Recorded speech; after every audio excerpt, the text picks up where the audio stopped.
Buenos días, buenos días. Hoy es miércoles.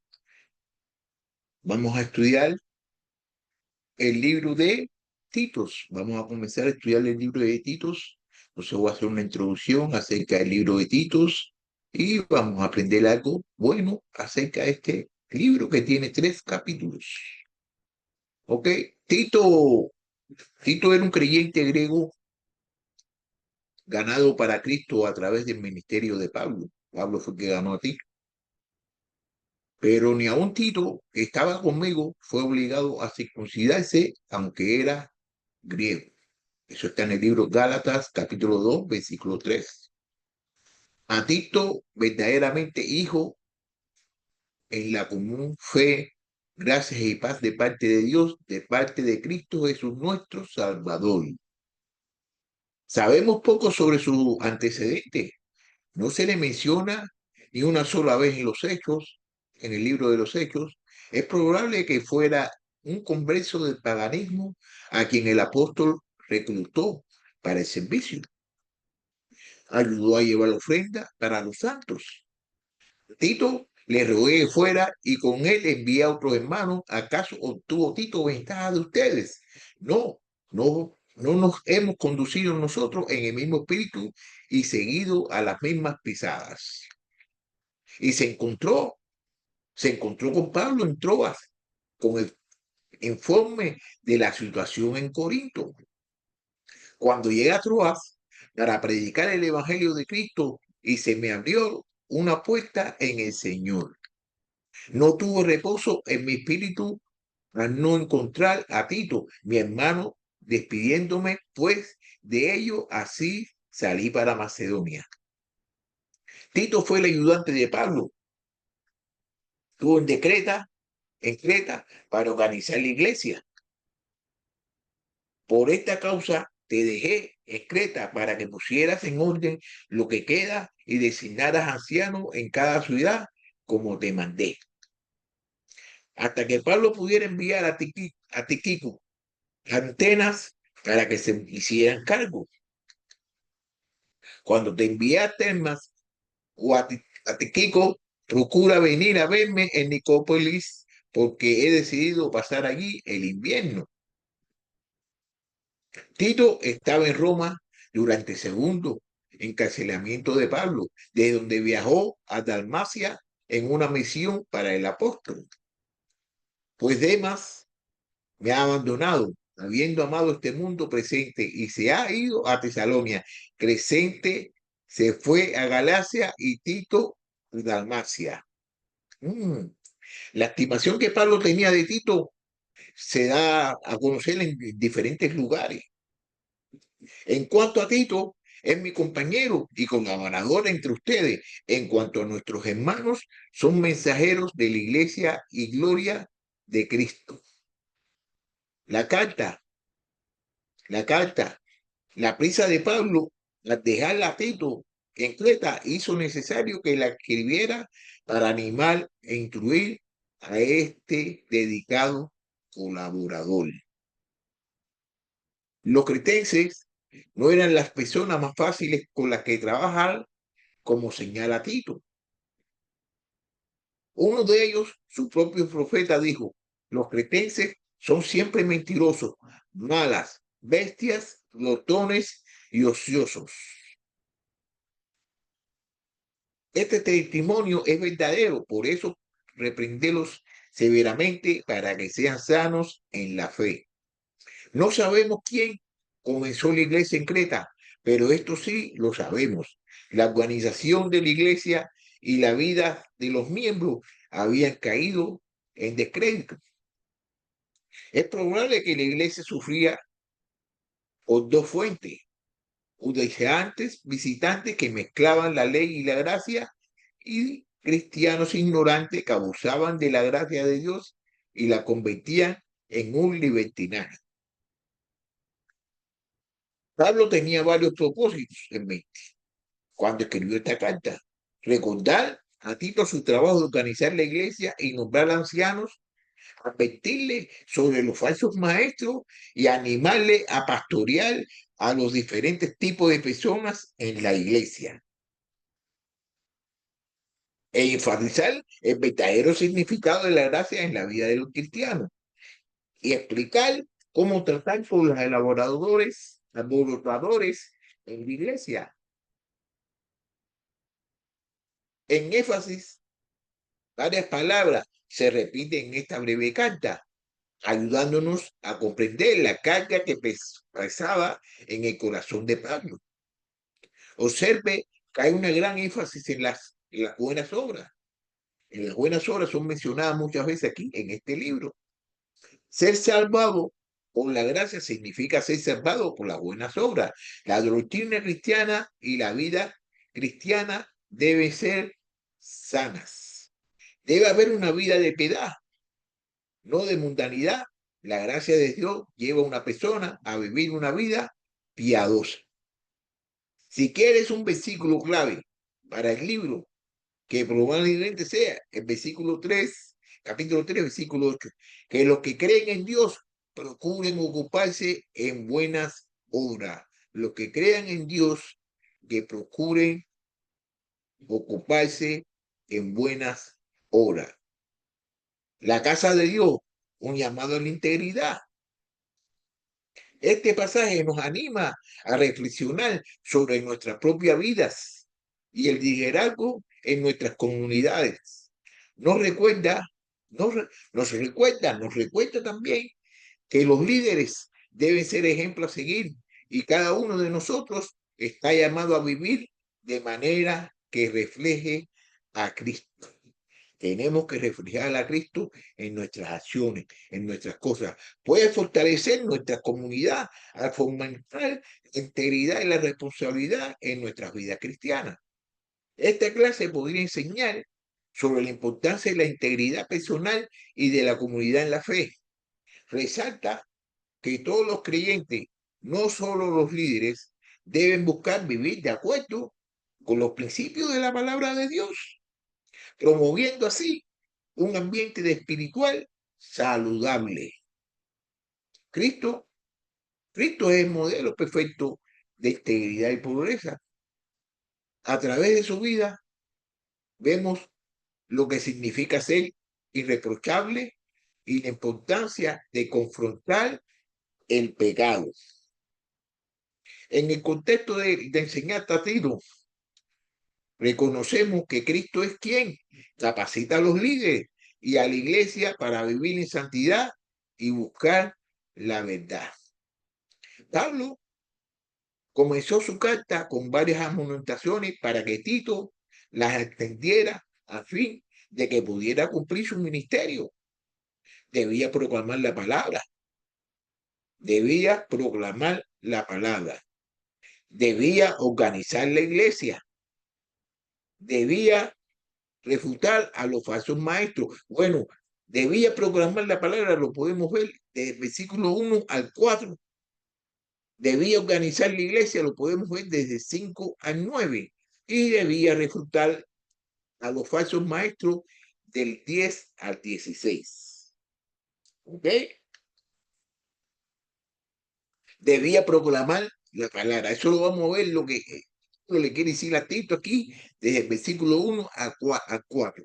Debía proclamar la palabra. Pablo, siervo de Dios y apóstol de Jesucristo, conforme a la fe de los escogidos de Dios y al pleno conocimiento de la verdad, que es según la piedad, con la esperanza de que vida eterna, la cual Dios, que no miente, prometió desde los tiempos eternos. Y a su debido tiempo manifestó su palabra por la predicación que me fue confiada conforme al mandamiento de Dios, nuestro Salvador.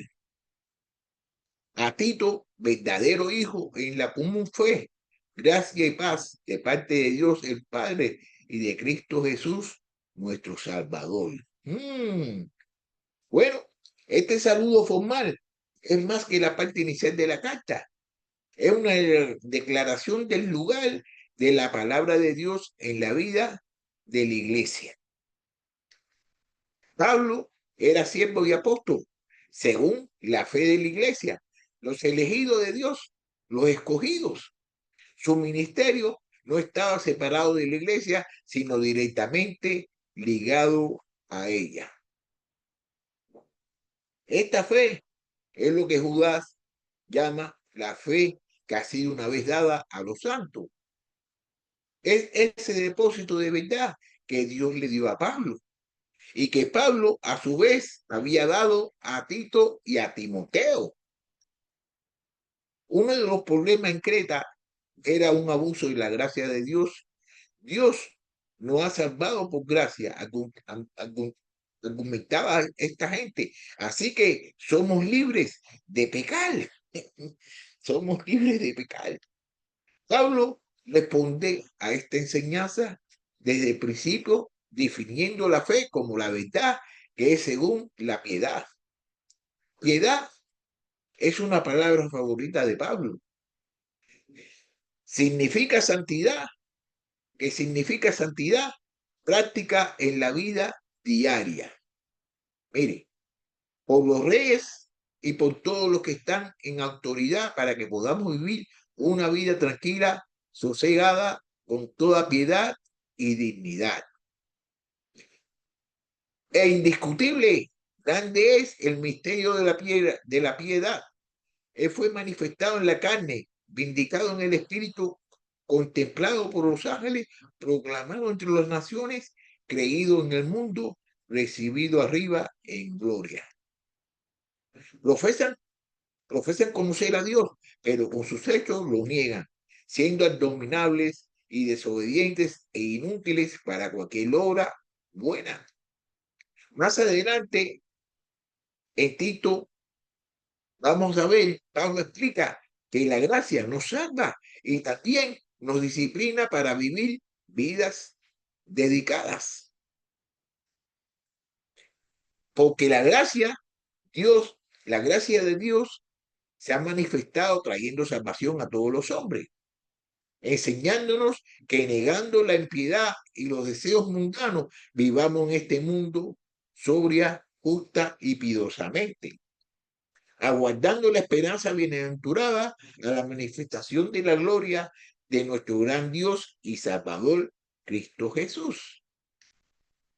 Él se dio por nosotros para redimirnos de toda iniquidad, purificar para sí un pueblo, posesión suya, celoso de buenas obras. Esto habla y exhorta, reprende con toda autoridad que nadie te menosprecie. La persona que usa la doctrina de la gracia para excusar los pecados o no es salva o no entiende lo que realmente significa la gracia. El mensaje de la gracia bien apunta hacia adelante a la bienaventurada esperanza de regreso de Cristo. Aquí, entonces, está en el mensaje que Tito debía predicar, la gracia de Dios para salvar a los pecadores y santificar a los creyentes, la vida santa que sigue la verdadera fe en Cristo y la expectativa diaria de regreso de Cristo. El maravilloso programa de salvación de Dios fue atrasado de que comenzara el mundo, pero ahora ha sido revelado a través de la predicación, la proclamación del Evangelio. Nunca minimice el lugar, la predicación en la iglesia. Debía organizar, Tito debía organizar la iglesia. Vamos a ver lo que quiere decir con esto de que debía organizar la iglesia aquí, en del versículo 5 al 9. Estamos en el libro de Tito, capítulo 1, versículo de 5 al 9. Por esta causa te dejé en Creta para que pusieras en orden lo que queda y designaras ancianos en cada ciudad como te mandé. Lo designaras si el anciano es irreprensible, marido de una sola mujer, que tenga hijos creyentes, no acusados de desilusión ni de rebeldía. Porque el obispo debe ser irreprensible como administrador de Dios, no obstinado, no iracundo, no dado a la bebida, no pendenciero, no amante de ganancias, deshonestas. Ante bien, debe ser hospitalario, amante de lo bueno, prudente, justo, santo, dueño de sí mismo. Debe retener la palabra fiel, que es conforme a la enseñanza, para que sea capaz también de soltar con sana doctrina y refutar a los que contradicen. No sabemos, no sabemos quién fundó la iglesia de Greta, no sabemos, pero sí sabemos que Pablo dejó a Tito allí para organizarla y remediar las debilidades que existían. En toda la iglesia existen debilidades. Había una oposición definida al ministerio de Tito y existe la sugerencia de que quería renunciar. Por esta causa te dejé en Creta, escribió Pablo. Pablo le escribe, por esta causa te dejé en Creta, por esta causa. Si no hubiera problemas que resolver, la iglesia no necesitaría, mientras los cristianos estén en este cuerpo de carne, habrá problemas en nuestras iglesias.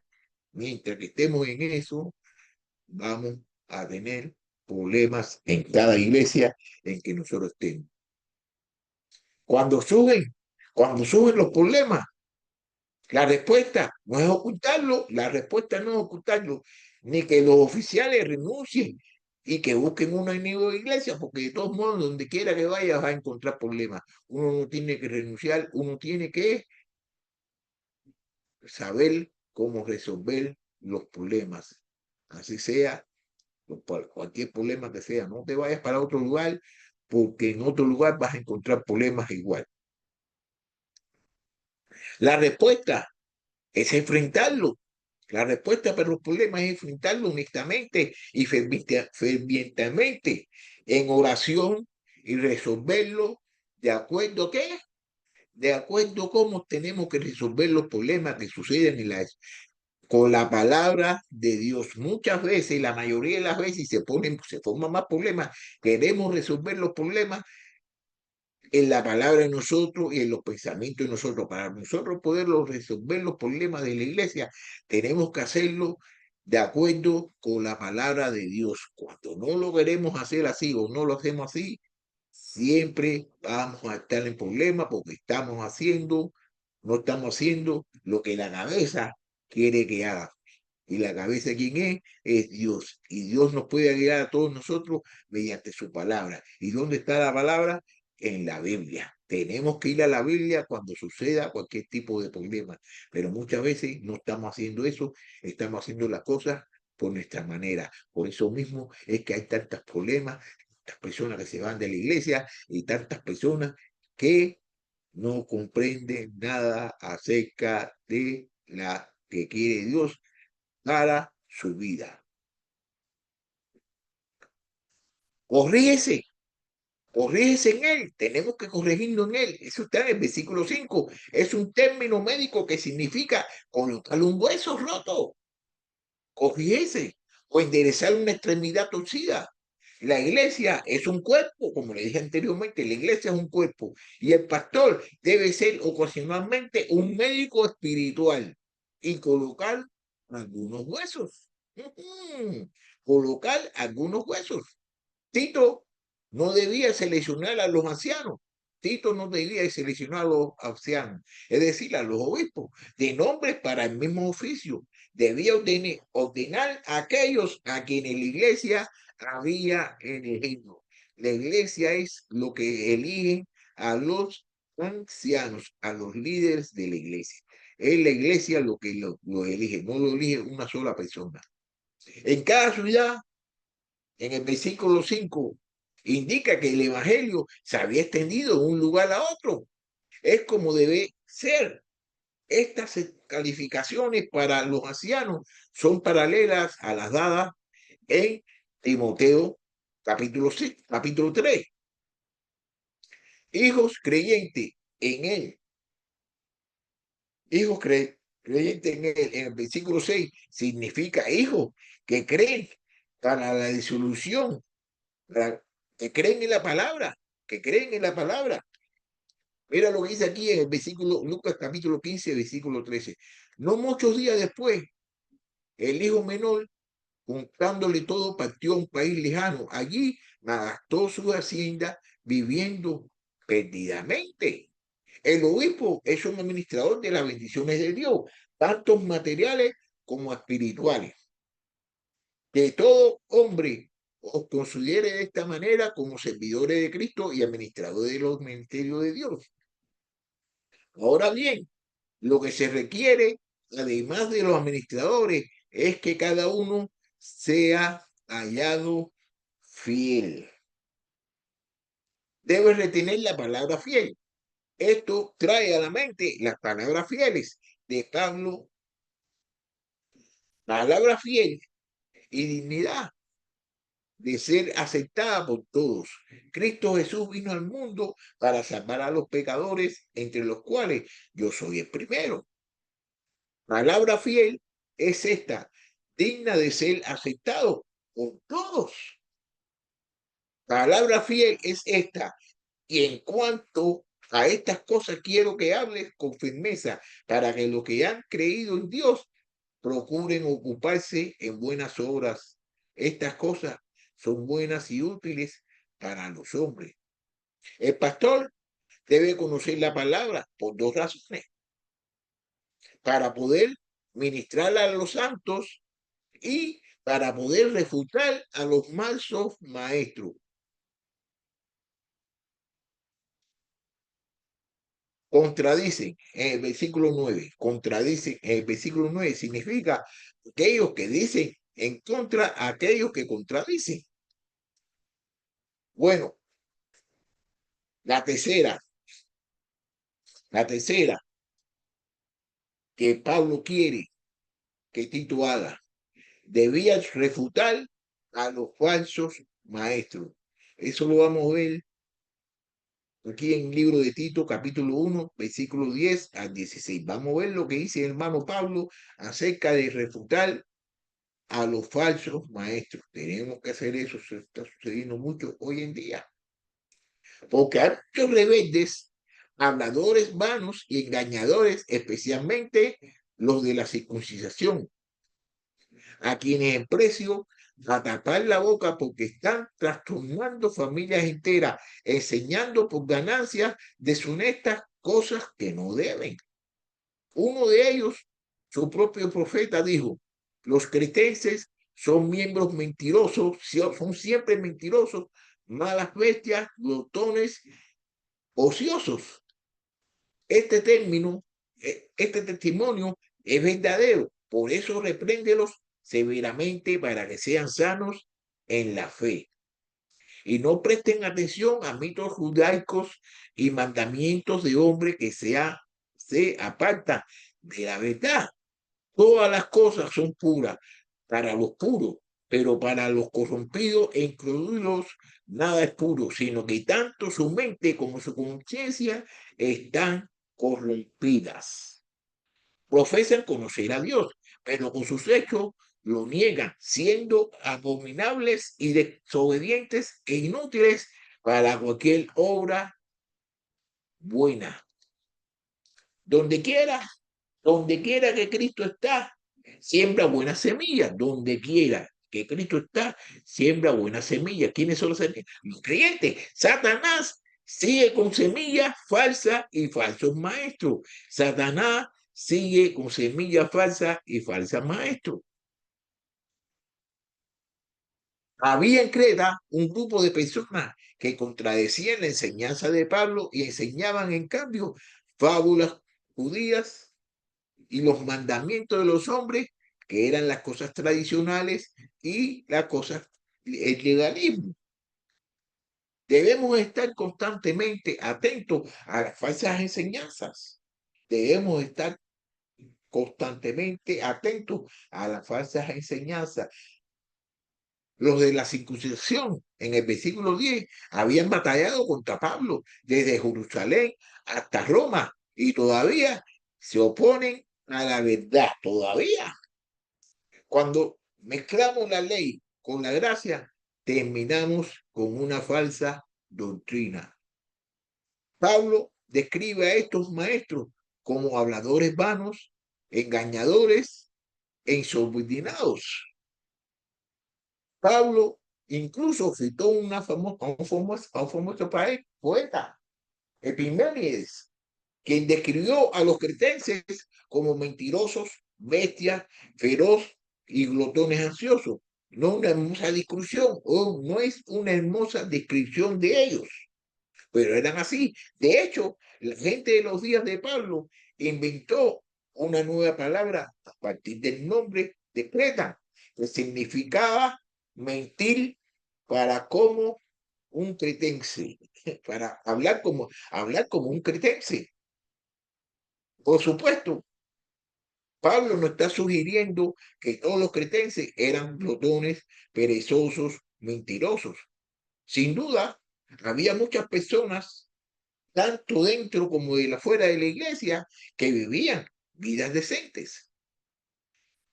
Las leyes dietéticas y el ascetismo eran doctrinas clave para los falsos maestros, y Pablo atacó a esta persona en el versículo 15.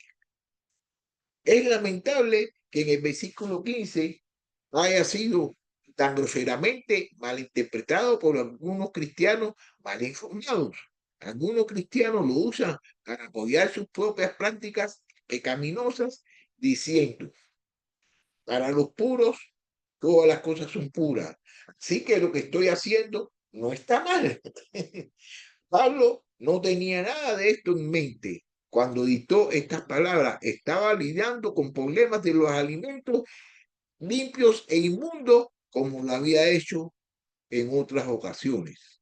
Mire, mediante la hipocresía de mentirosos que tenía bautizada la conciencia, esos prohibían casarse y mandaban a abstenerse de algunos alimentos que Dios lo ha creado para con acción de gracia, anticipen de ellos lo que creen que han conocido la verdad. Porque todo creado por Dios es bueno y nada se debe rechazar si se recibe con acción de gracias. Porque es santificado mediante la palabra de Dios y la oración. Él está enseñando que el creyente que conoce la palabra de Dios recibe todos los alimentos como limpios. El incrédulo o el falso maestro tiene una mente, una inconsciencia contaminada, por lo tanto, no ve nada como puro. De hecho, en lugar de que los alimentos impuros contaminen el hereje, él contamina la comida. La pureza moral no es una cuestión de dietas, es una cuestión de un corazón limpio y una buena conciencia.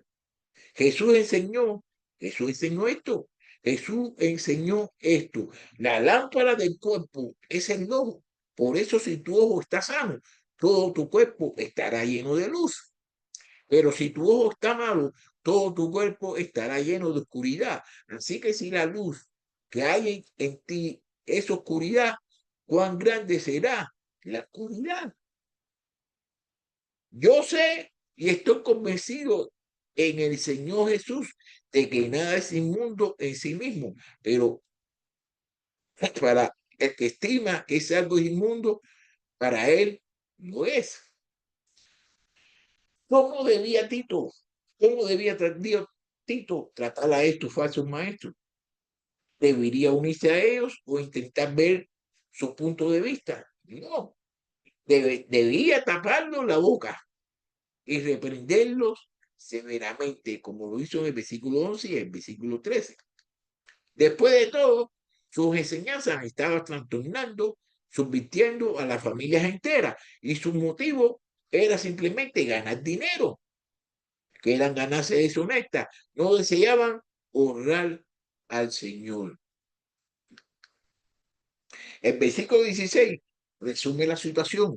Estos falsos maestros profesaban una cosa y practicaban otra.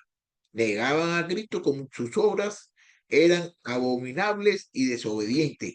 Nunca pasarían la prueba, nunca iban a ser reprobados por las cosas de Dios. Hoy, hoy tenemos falsos maestros que atacan a la iglesia.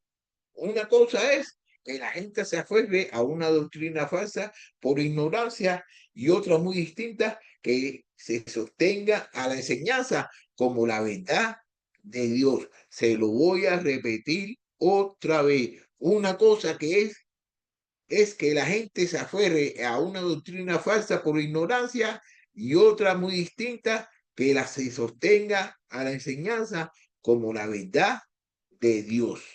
La gente ignorante debe ser compadecida y se le debe enseñar pacientemente la verdad. Los falsos maestros deliberados deben ser reprendidos y rechazados. Una vez que la iglesia se compromete con la verdad será tragada por la mentira. Nótese el énfasis aquí en la sana doctrina, el versículo 9, y la sana fe, versículo 13. Esta es la doctrina saludable de la que leemos en las cartas de Pablo a Timoteo. La falsa doctrina solo conduce a la enfermedad espiritual en el cuerpo de Cristo. Eso es a lo que conduce. Bueno, ya para finalizar aquí, le voy a decir una cosa bonita y suave y tranquila y bonita y quisiera que la tuvieran en mente, que es la integridad en la vida cristiana. No solo es un requisito para los líderes, sino un llamado para todos los creyentes a ser reflejos de Cristo en un mundo confundido por falsedades. Se lo voy a volver a repetir.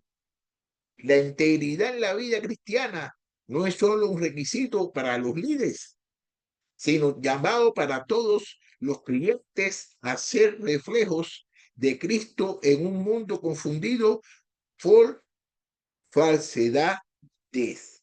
Bueno, entonces aquí voy a resumir